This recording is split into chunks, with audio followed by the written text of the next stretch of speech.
Welcome back. It's been a little while, huh?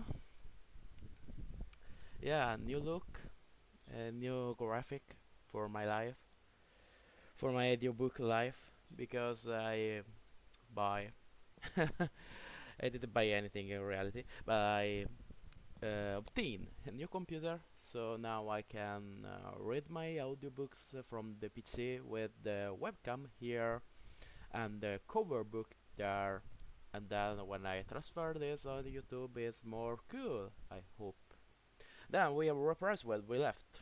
Anyway, I didn't remember very well the voices and the point where we interrupted the Artifact of Evil book because the new PC arrived in the middle of this thing, so uh, it's a surprise, plus and plus. I don't really remember well, but I remember the book, some lines. Oh, I have a dropped frame. I don't know why, because there is a single screen.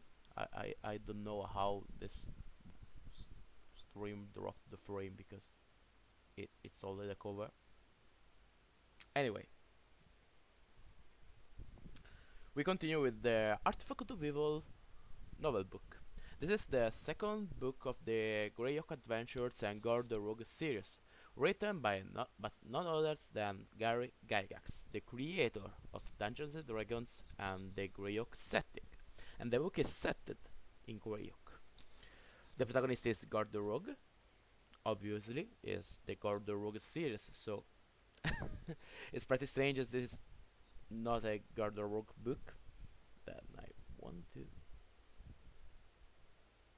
first time of this on PC, so I have to check some things. Um, anyway,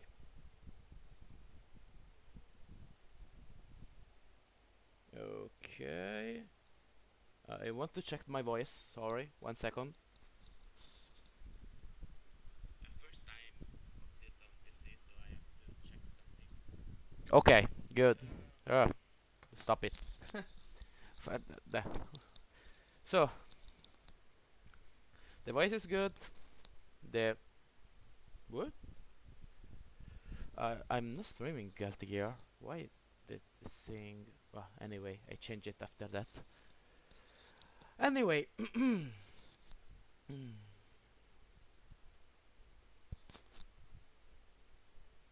okay, good. Then we continue where we left. Last time, I don't really remember well, but I remember there was three groups. The hero group with Gord the Rogue and his companions who are searching for an artifact of evil and are. I think they just arrived in the half city of Selene, if I didn't, if I remember it well. Anyway, that's one group. Then there is a second group, an evil dwarf at service at the of use, who are searching too the artifact of evil, and he have a part of it. And then the group of Malf the Arrow and his companions who are tracking the group of the dwarf. Then, um, anyway, let's start with chapter 14, and I think I read until the 4 o'clock. I think I don't really know, but it's improvised. I didn't remember the voices I did before, so I create new one because I didn't remember it.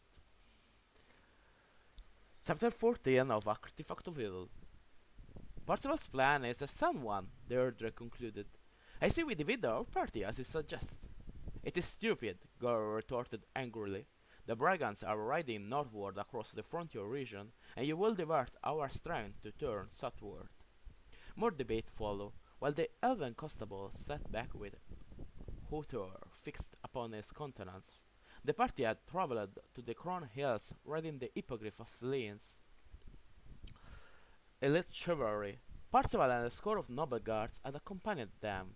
Now another matter had arisen. Um, Upon alighting near the village of Omelette, a small settlement set around the crossroads, they had been met by the local lord, Barney, titled Worshipful Magus by the Viscount of Berbobonk, and his lieutenant, Sir Rufus Skipperton. These stalwarts had given the party intelligence of recent events. The band of hard-bitten riders had called themselves free traders.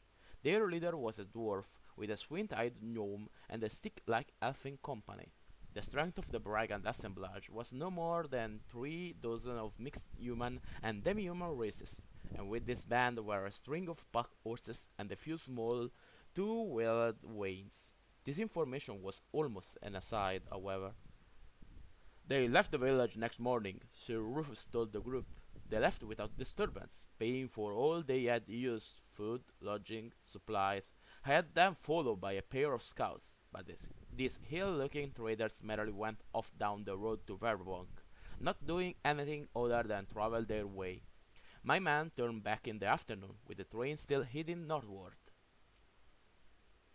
You allowed them to simply ride away? They said derisively. Barney shrugged. Word of their depredations only reached us yesterday. Besides, I doubt what strength we can muster here would have been sufficient. Quite right, Gellor said firmly. Your duty is to protect this community and to report activities of interest. You have done well by any measure. The folk of Welkwood expect us to aid them, Sir Rufus interjected, but it will take 2 days to raise the levy and several more to reach the rallying point. Wait a second, I have frame issues, and I think it's my other PC, so I close this. Okay. But it will take 2 days to raise the levy, and several more to reach the rallying point. Had we attempted to interfere with passerby, we made no trouble. Where would we be now in this time of need? He concluded, giving the girl a challenging stare. The herder reacted hotly, her hand upon her sword hilt. Celebrated as heroes rather than ones who make cautious excuses, she shot back. That heroes are unreceptive to celebrations, Carly Greenleaf said dryly. Turning to Percival and his fellows, the druid inquired, but you, Lord Constable, might make this your cause. The woodsmen of Welkwood are no affair of Celine, said Percival. Barney smiled softly and raised a finger. But it was the elders of that wood who asked our help, he countered. What's this? Demanded the Lord Percival. As my friends related earlier, Lord Constable, there is a great horde of humanoids and Marn raging through the Welkwood. They gather up the evil hiding within the forest, gaining strength as they come. Their path has been traced from the Sioux forest far south of here, and it seems they intend to traverse the entire woodlands all the way to the Njorley. These are the very ones who follow us from the start, Oscar observed. If so, Deirdre added, we must join with those who oppose them, for such is our duty. The debate that followed divided the party. Gellor pointed out that the enemy was escaping northward, and that the ravaging horde within the forest was merely diversion. The cavalier would have known of it, for she saw things in another light. In her estimation, this horde had threatened them. Blanc, undoubtedly one of its minions, had slain Jokotai and the 3 apprentices of Greenleaf without mercy. Sorry, I have connection issues. I don't really know why. I think I close this one, and I hope it's okay. Let's continue.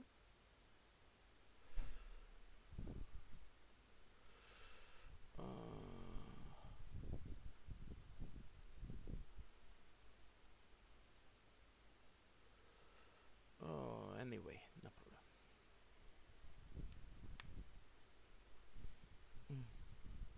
Anyway, possible they were moving to reinforce the dwarf-led brigands. As well, suggested the order, for none knew for certain that the caravan had not veered eastward to take shelter within the fastnesses of the Njorley forest until their fellow murderers arrived to assist them.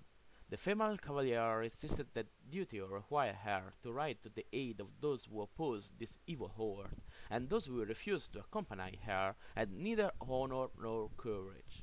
At this point, the elven constable proposed that they make ready to accompany any force that was bent on bringing the ravagers to battle, for such as of Selene were involved after all. He and his squadron of hippogriffs mounted warriors will be certain to locate the enemy and bring them to bay. There were mounts, after all, for the party as well, and Deirdre's words were befitting a chivalrous noble of Selene as well as a patriot of Arby. "Gord is correct, if tactless," Gellor said. "Our mission is to recover an instrument of most malign power from the clutches of evil. I too will say we must stop the humanoid despoilers from their savagery, where we not otherwise were. The greater evil and the greater good lie northward. There we must go." "Oscar and I go to slay these fool riders," Deirdre said with finality. "You others can do as you wish." The one-eyed bard was green-faced as he nodded. "Then so be it. Let us see who will remain faithful," he said. Deirdre seemed to wince at these words, and Oscar turned away but made no objection to the cavalier's assertion that he would accompany Perceval and the rest against the horde to the south. With the disposition of Deirdre and Oscar decided, Gellor turned to the other members of the group and elicited their answers by calling their names. "Greenleaf?" "Need you ask?" replied Carly with a wide grin. "Gord?" The young thief spat and stepped beside Gellor. "I have pledged myself." "Iconsee?" The warrior's dark face split into a broad grin. "A Flan soldier remains loyal unto death, One Eye," he said, "and you are my commander." Patrick, Moon, as usual, spoke for both of the fighters. "Your orders, Lord Gellor," he said, and both men saluted sharply toward the bard. "It is settled then. We six ride north," said Gellor, allowing himself a thin smile. Then he turned his head toward Deirdre. "I must forgive you, lady, for your decision. I know you follow where you believe your duty lies, even though your vision might be somewhat colored at the moment." "In any case," Gellor continued brusquely, "Barney, Rufus, and the rest will be glad for your assistance, and the constables too, for his force is to be reckoned with." The bard stepped up to Deirdre, shook her hand, and wished her success in her endeavor. He did likewise with Oscar and Lord Percival. I don't know what thing.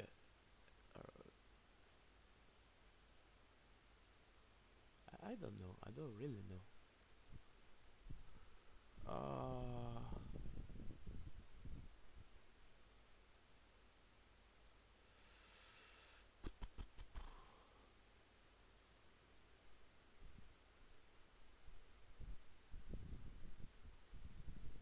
I lost a lot of frames from my review. I don't know, really know why. Mm, go.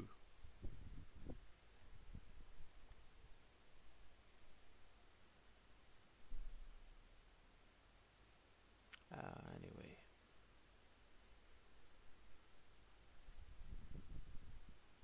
Yeah.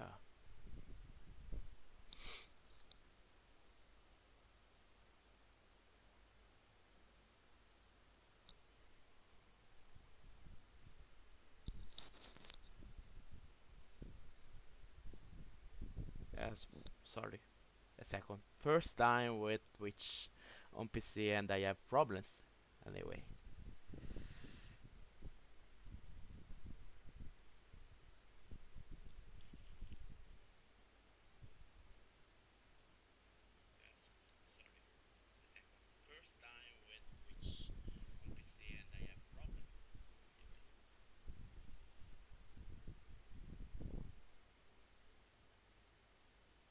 I don't really know why, but I lost a lot of frames. I hope we listen it well.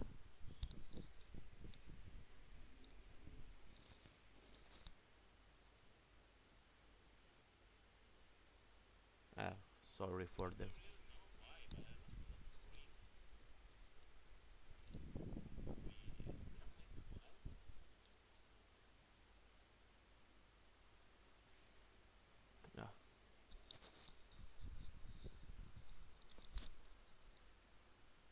Wait a second, I will return in a minute.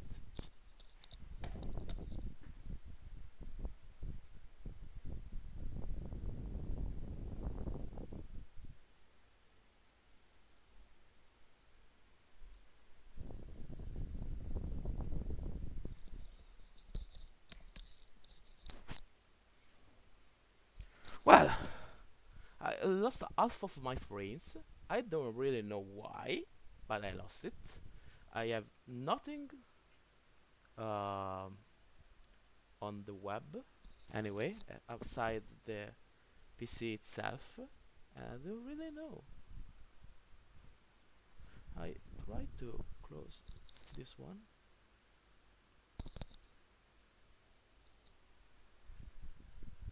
Anyway, that's maybe. Damn, I forgot it. Maybe. Maybe it's this one. I think. Yep.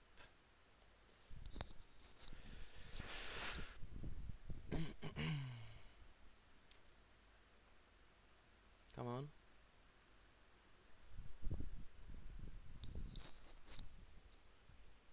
Let's see.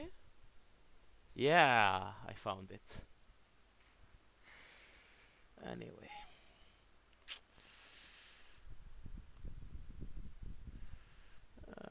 I think it's this one. Yes, yes, yes, yes, yes, yes. Found it. Sorry for the waiting. As I said, first time. Java update. That's the answers. That's the answer. Java update. Damn Java. I don't want a Java update now. Okay, good. Now I slowly recuperate my frames. Sorry for the meaningless pause. So, let's continue.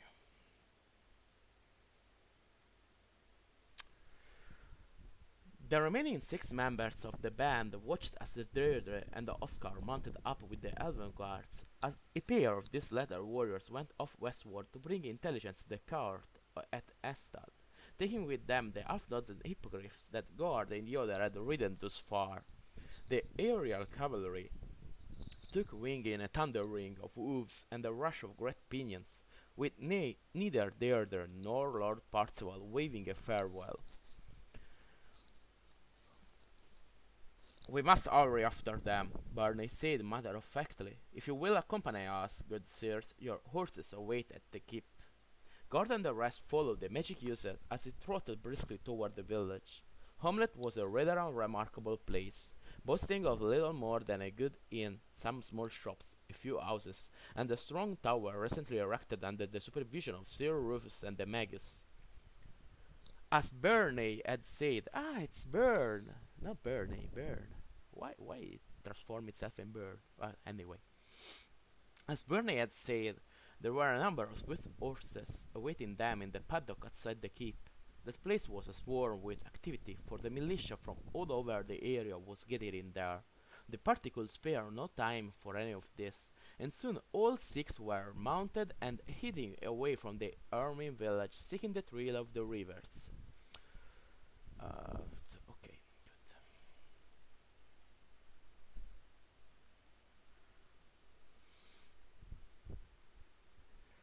I like this listening of our strengths. Iconsee confided to Gord. Our number was scant enough at the outset. Now a dozen is but six, and our spell worker is amongst the missing. Trishy took four. Fickleness the balance, replied Gord bitterly. Both are full. Still, both Gellor and Greenleaf are able users of the recondite arts. Still, countered Iconsee, I dislike losing our wizard, for dumers of his sort are more potent in battle than those of Presley's sort. For one claiming to be but a plain warrior, Iconsee displayed uncommon astuteness in matters of spells. Gord looked at him with new respect as they rode. "And what of the cavalier?" he asked his companion. "A fearless and peasant fighter, no doubt. I would ever dare her as a weapon mate in any battle. It is her cousin, Tough, who was to enable us to come to sword strokes with the foe. Iconsee said, and that is why I speak as I do. Why I refer to Oscar as their other cousin, Gord said with a puzzled expression. Iconsee looked at Gord for a moment, reading his expression carefully. I thought you knew, he said. The two have a fair reputation along the Wild Coast. Their grandmother was a noble of the court of Arbai. The town of Safeton abducted her, and when no ransom was paid as demanded, the Zek had her publicly executed as an object lesson. And then? Iconsee shrugged and continued. The two grew and came to the Zek towns one day. Nobody knew their identity, and when they did, it was too late. The next day, Sefton and the new ruler and the family Longland of Arbai was avenged. Ransoming is no longer so popular with the master of Sefton, either. I still lost a lot of frames, but anyway. Gord said nothing to that, and the two rode in silence until it was time to encamp for the night. Eventually they came upon the place where the dwarf had fallen upon the pilgrim train and had slain most of the hapless folk. It was near sunset when they discovered the grisly remains of the slaughter. Vultures and crows swooped and flapped angrily away as the six riders came upon the sheltered glen. Not long dead, Moon pronounced after examining several of the corpses. I had the murders were done this very day, agreed Patrick. The bastards are not far ahead then. Let us ride around and see if there are any signs of survivors, Greenleaf said. If you, my friends, will take the right, he said to the ashen-faced bard, I will take the left. Gellor nodded, and they rode in the scrub and tall grass. Gellor, Gord, and Iconsee went to the right, while the druid, Moon, and Patrick took the opposite side. Although they were careful, Gellor's group could not find a single trace of anyone who had fled the massacre. Soon it was too dark to continue, so Gellor signaled for the three of them to return to the road. With Gord leading the way out of the underbrush, they came back onto the road about 100 yards from the site of the murders. Here come the others, Gord called excitedly to his comrades, and they have someone with them. This was plainly evident, for a total of 5 figures were walking up the well-used way, with adventurers' 3 horses being led behind. After moving on a sufficient distance to remove themselves not only from proximity to the bodies, but also from predatory beasts attracted to the carnage, the 6 hard-bitten adventurers made camp and examined their new charges. One was a girl of 11 or so, the other a boy about 2 years younger. Both were pale and silent. The husky druid patted them fondly and spoke in his most affable voice. I know you have been through a terrible experience, and if possible we would have aided you to prevent the murders. That isn't possible, but if you can tell us what happened, we will try to bring the culprits to the justice. Here Carl Greenleaf paused and looked at each of the children. Do you understand? The boy only stared back, but the girl spoke. Yes, please help us, she whimpered, her voice trailing off. Iconsee offered the two some hard biscuits and sharp yellow cheese. The children accepted the food woodenly, but then devoured it ravenously, for they had not eaten all day. Moon proffered his wineskin, demonstrating how good the stuff was before the children drank. Now somewhat refreshed, the girl spoke in a voice that was steadier but still very quiet. I am Isabel, and this is my brother Franz, she began. We came all the way from Arst, sailing across the Nile Dive to Divers. Mother died, you know, so father took us with him on a pilgrimage to Mitrik in Veluna, but now father is dead too. Gellor placed his cloak around the girl's shoulders. He was a good man, I am certain, said the bard in a gentle tone. Now he has no more troubles to bear. You must think now of yourself and your brother. Life goes on for you, and you must tell us of these murders. Isabella stifled a sob and spoke with trembling lips. It happened just as everybody was waking up and getting ready to travel. Franz and I went into the bushes to, well, you know. She hesitated a moment, not wanting to recall what occurred, but realizing she must. I heard a cry, a scream, and awful longing too. Franz started to run to the camp to see what was the matter, but I held him back.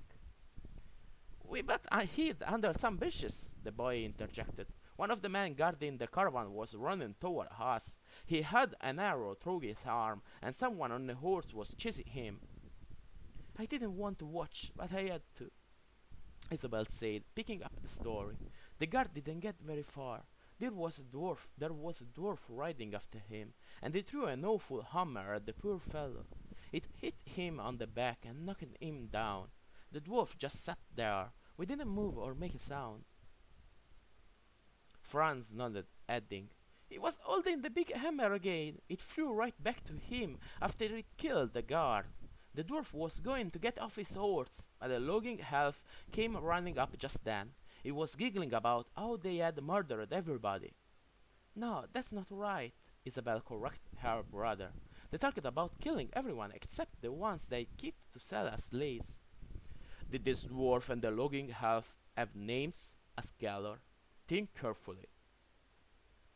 "Oh, oh yes, sir," the boy said eagerly. "The dwarf was called Lord Obmi, and the nasty elf was Geek."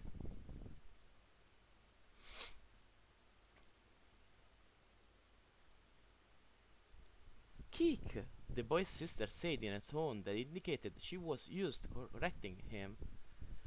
"What happened then?" the one-eyed bard gently prompted the girl. "We stayed hidden," said Isabel. "A man came and searched the body of the dead guard. He stripped it and took everything. We stayed put for a long time, but finally there was no more sounds for a long time. We got up and looked for father." At this her voice trailed off, and she looked down.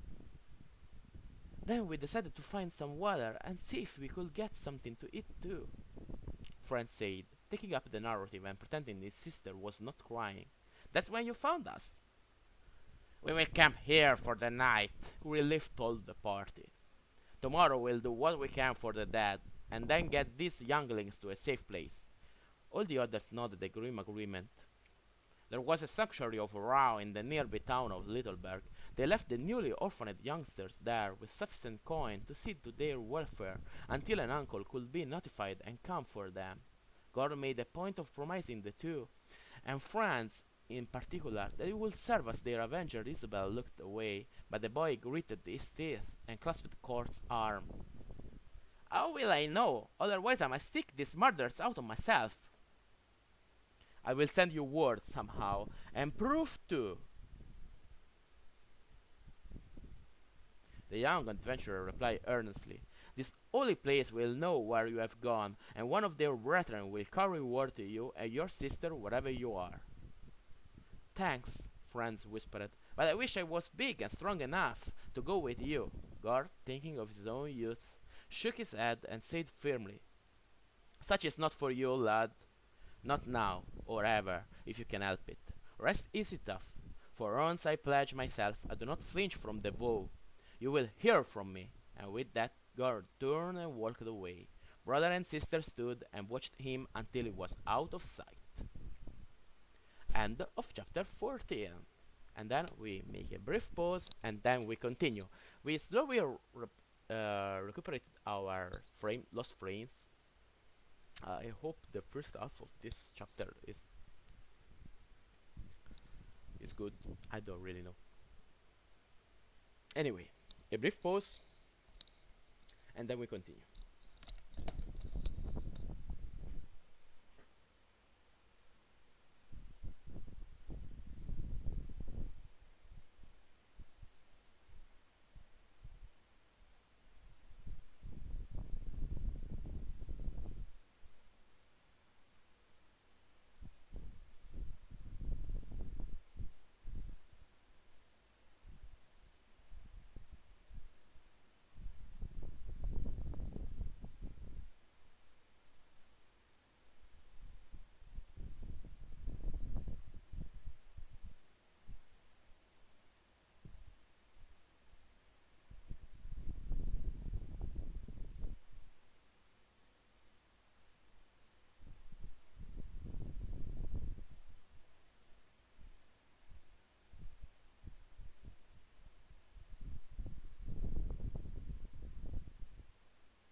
Okay. I'm curious to see my frames now. Okay, we are slowly getting good. uh, yeah, now the stream quality is better now. Uh, okay, a sip of water and we continue with the with another chapter. A very long one? No, not so much. 12 pages. So,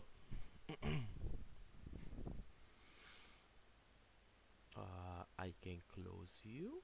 I think. Good. Chapter 15. The group divided and began combining the town for information. And began combining the town for information. There was nothing to be learned about the caravan, no train even remotely resembling the description they gave at entered. Littleberg, then, was not the place where the brigands had come with their pillaged goods and slaves. Small wonder upon reflection. That evening they questioned the barkeepers, ostlers, and tavern owners. One, with sufficient prompting of drink and copper, recalled that he had seen an odd group heading to the north only yesterday. It seemed a long shot, but the clue was the only one to follow. They took rooms at the tavern, and at first light next morning the six rode northward. Oh, I'll.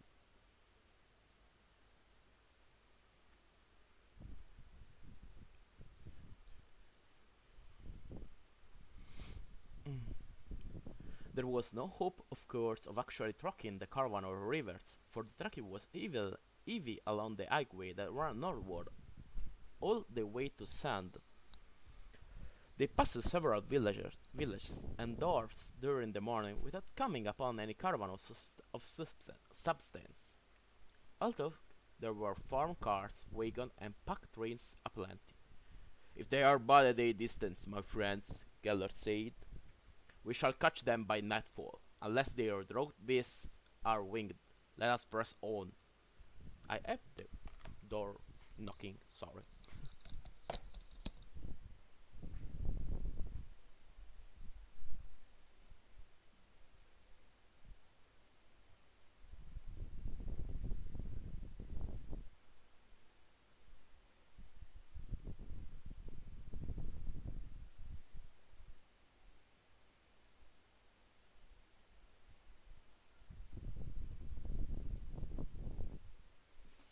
Okay.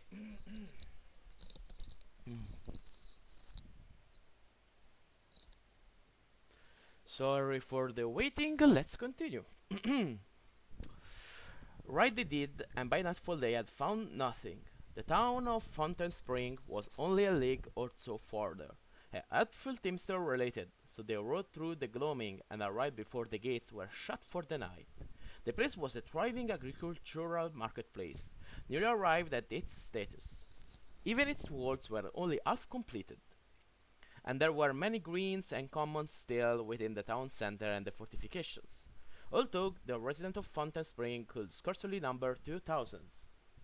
There were a number of inns and hostels for travelers, so accommodation were no problem. A pleasant little community, Iconsee remarked. It is not time to think of settling down for a stay, even a brief one, Greenleaf admonished sternly. The flung warrior looked mirthlessly. A wanderer elsewhere only thinks of putting down roots, never does it, he said. God was practical. Why talk? He said with mild irritation. A drink, some food, and a bed are needed, in that order. What else is there to do in a town of yokels such as this? They managed to bathe and get fresh garments as well before the searchers set out again next day.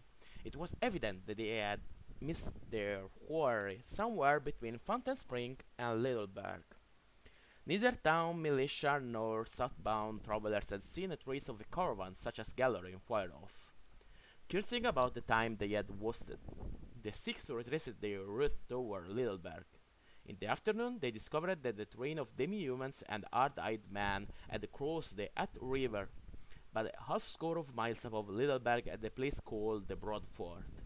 The main channel of the At was to the east and was spanned by a high bridge that enabled the river traffic to pass unhindered. To reach this crossing, however, a great shallow branch of the river had to be forded. An oddly tilted island that, Moon said to no one in particular. I have door issues.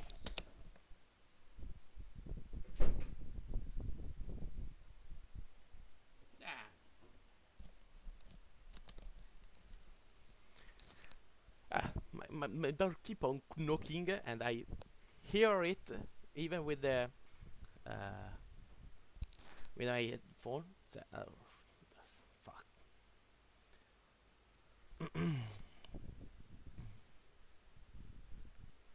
I recall that I have been this way once, now that I see the place, said Iconsee. The deep channel passes through a rock-walled ravine, and it was worn the stone in such manner as to make a half-bridge of natural rock. The rest was finished a century ago. It is broad enough for two large wagons to pass, each other.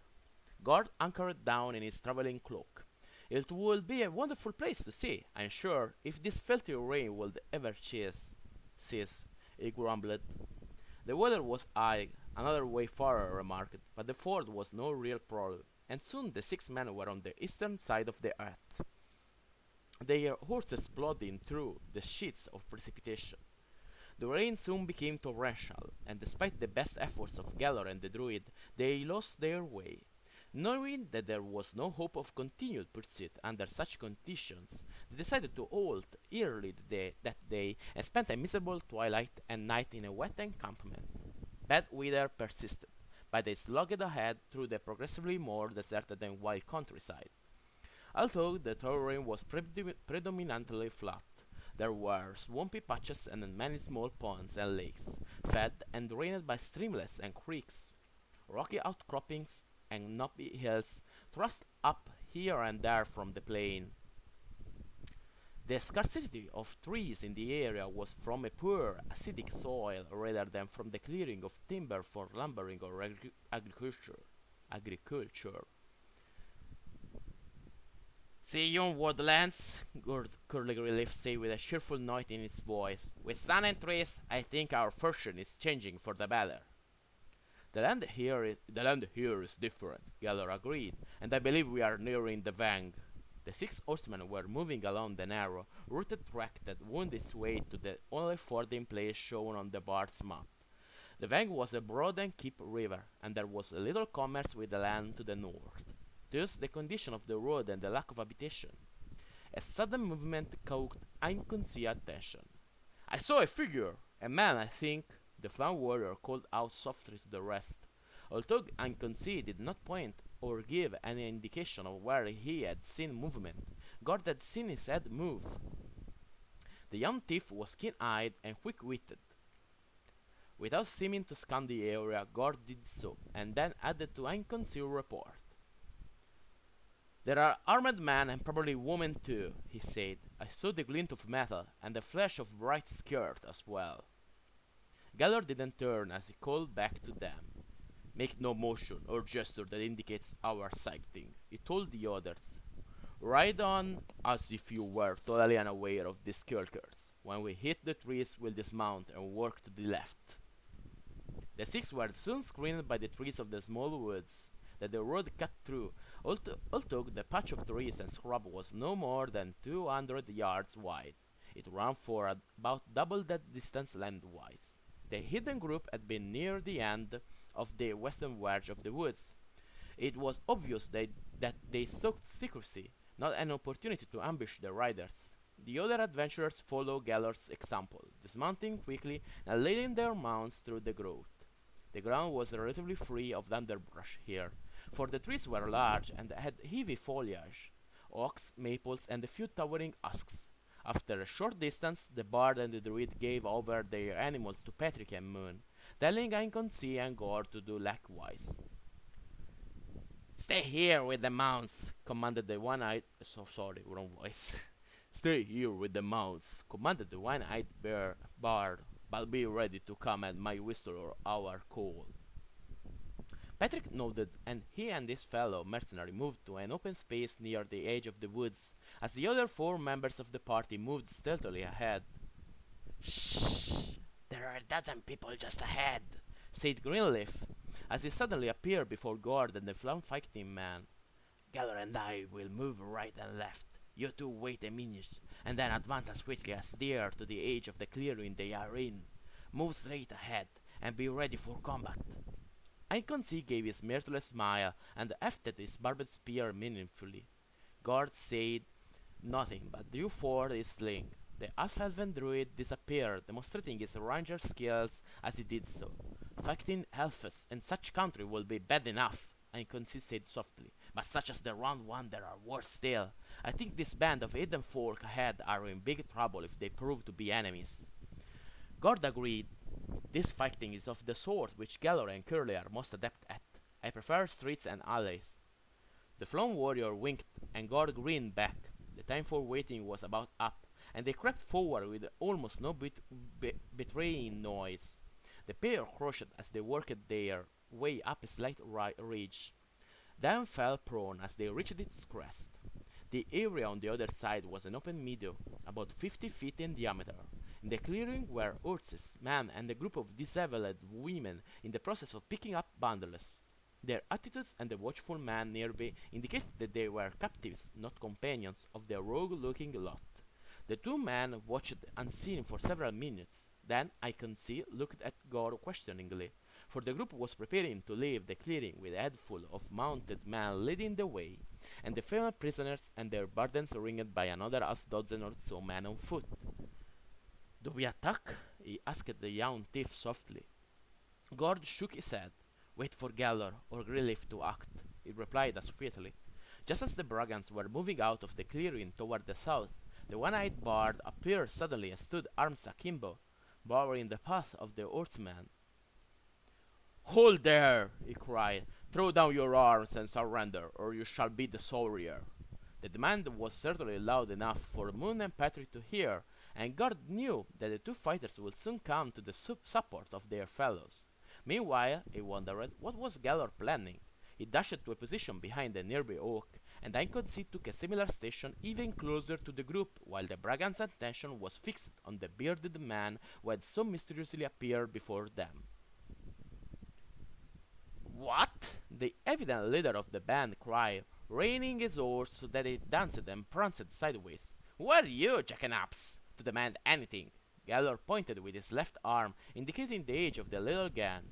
"Observe loud," he countered, and as he spoke, a great thicket of briars and brambles sprang into being so as to entirely seal off the western edge of the place.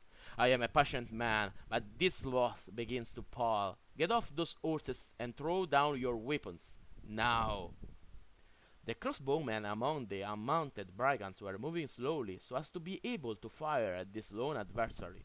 Left unwatched, the dozens or so women and girls began to move backward.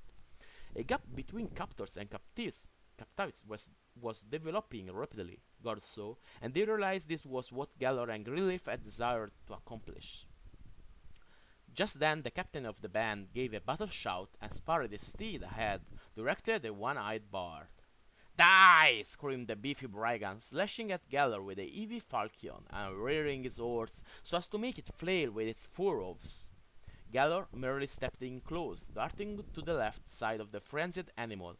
"Fool!" he bellowed in reply to the brigand as he grabbed the man's left leg, jerked it from the stirrup, and heaved it. The surprised brigand flew up and backward to land with a jarring thud. His horse screamed and galloped off. Gellor stood once again with arms akimbo before the prancing mounts of the four remaining horsemen. Gord saw that the arbalesters were almost in a position to bring their weapons to bear upon his comrade. "Now we must show yourselves," he called to Iconsee. As the two stood forth from behind the trees on the little ridge, they made sufficient noise to draw attention to themselves. The captives saw them first, dropped their bundles, and fled eastward away from the brigands confronting Gellor. This seemed to serve as a signal for Greenleaf to act. He appeared at the far edge of the clearing, and the frightened escapees swirled left and right around him, shrieking in alarm. All this commotion caused the outlaws to spin and look to their flanks and rear. A quarrel buzzed past Gord and embedded itself in the oak beside the flying warrior. Suddenly Gellor's sword was out and flashing. A rider who had turned his head at the distraction uttered a howl of pain as the blade bit into his arm.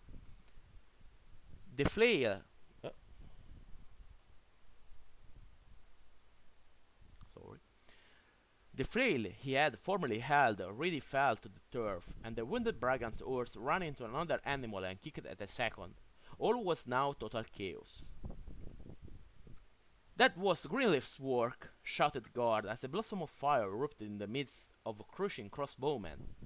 I saw him hurl something, said Iconsee with a grunt of effort, as he heaved his heavy spear at a charging brigand. Gord replied as he let fly an egg-sized stone at the same man.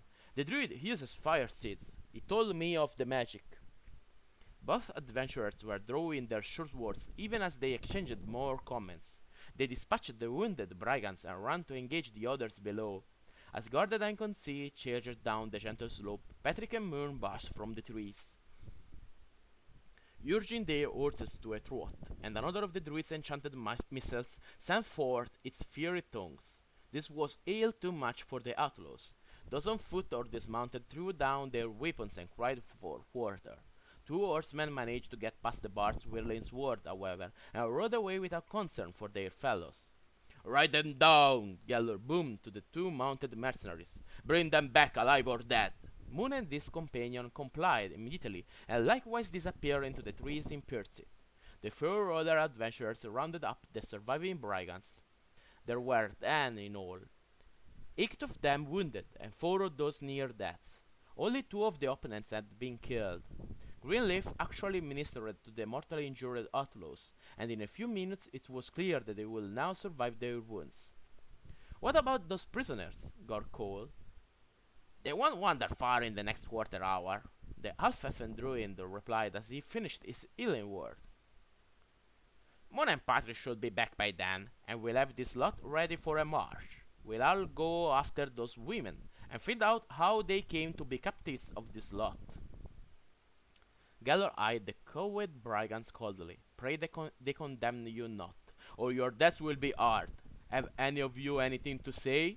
Gord and Iconsee were just finishing binding the hands of the outlaw prisoners when Patrick and Moore returned. They bore red badges of battle, but behind them they led the horses of the 2 brigands who had attempted to escape. The bodies of the pair were slung across their steed saddles. The prisoners got one look at this and began a flood of confessions, explanations, and pleas. A few kicks and shakes silenced the babble, and then organized questioning began. The bound outlaws were frog-marched, one at a time, to stand alone and tell what they knew to Gellor. This was done out of sight and earshot of their rest. After each brigand was finished with, he was taken to a place in the woods. Gord stood guard over these men as they came. The outlaws, not knowing the fate of their comrades, spoke progressively more factually and to the point. After the 7th man of the 10 was questioned, Gellor had the full picture. Gord, called the bard, bring the lot of dogs back to the clearing. The young thief quickly herded the sullen group of brigands back to join their fellows, and Gellor spoke to the entire group. I know that you served with the vile dwarf Obmi, and his henchman Kik, the elf, and Glade, a gnome. The one-eyed man said to the prisoners. The brigands stood defiantly now. I also know that you slew and burned, looted and raped from the far side of the Sioux forest all the way to here. These deeds are sufficient for your death warrants, each and every one of you. The sullen faces were more pale after this statement, but there was no other reaction. Gellor went on, as much for the benefit of his associates as for other reasons. The ambush and destruction of your former company is none of our doing, said the bard, but I applaud those who brought your band so low. Now ready yourselves, we will find the prisoners who fled from you and tell them they are free. You will run before us, and woe to any who stumble, for they will not rise again. Thereafter you will serve as our shield as we seek other survivors of your full band. The druid had rounded up the horses, numbering 11 now with the addition of those of the brigands, which were standing quietly with the coursers ridden by the adventurers. The 6 mounted weapons unsheathed and ready.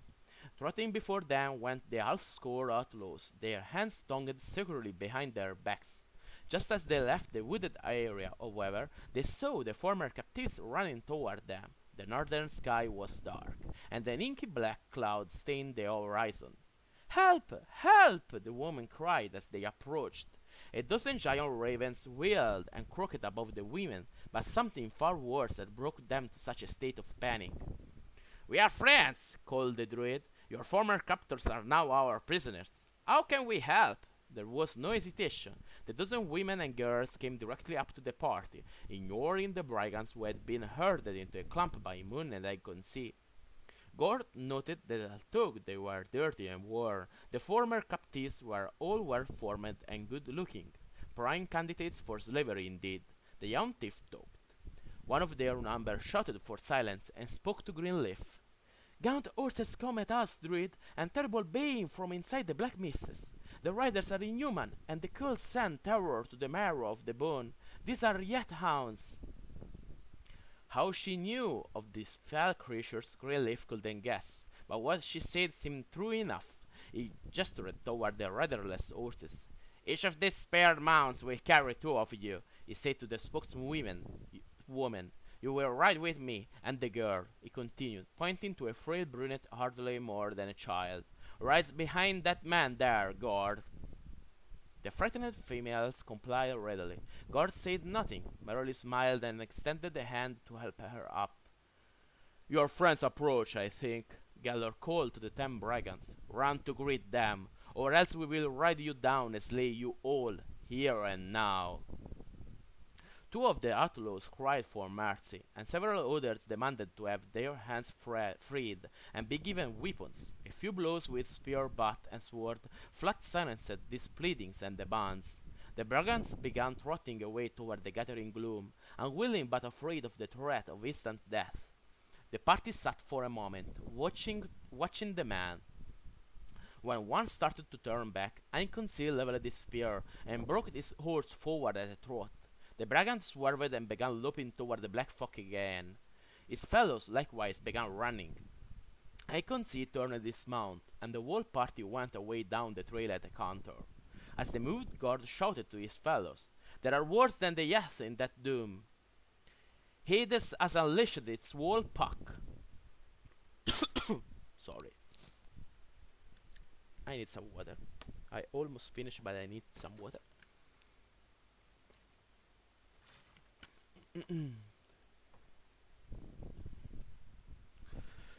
As they moved, Gord shouted to his fellows. Sorry, wrong point. "What? How know you this?" Gellor called back with doubt. "I could see into the blackness," Gord replied emphatically.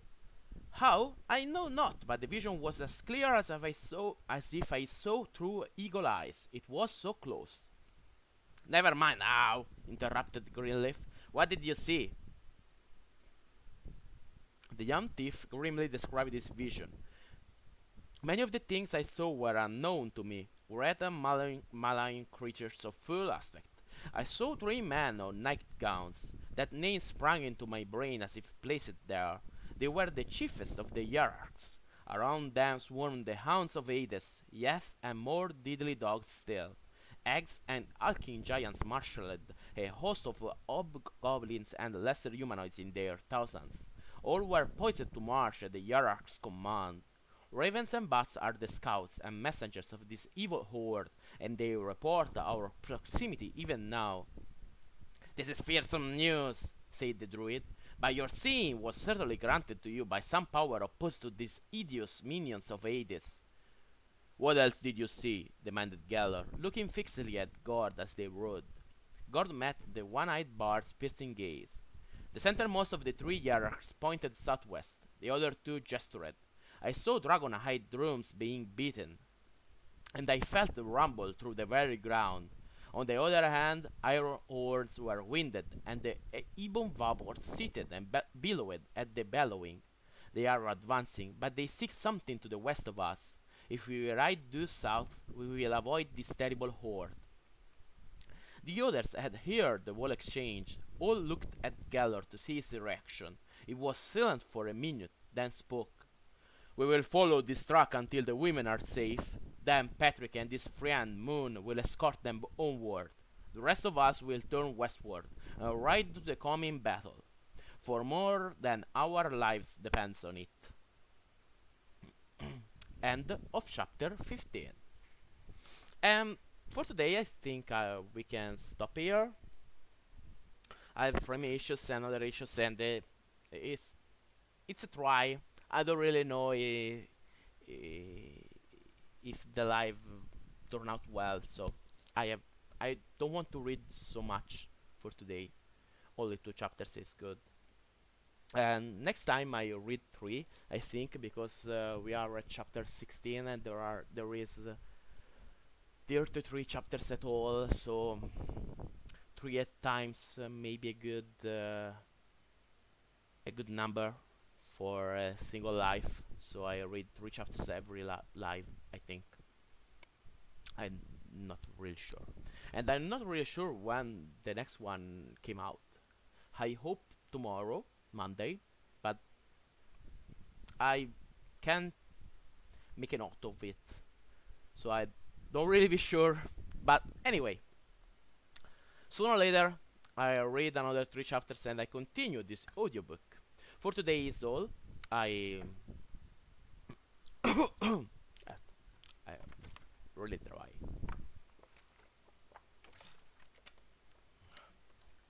For today is all. I wish you a good day, a good Sunday, a good afternoon, a good everything. See you next time with another 3 chapter of Artifact of Evil. Bye.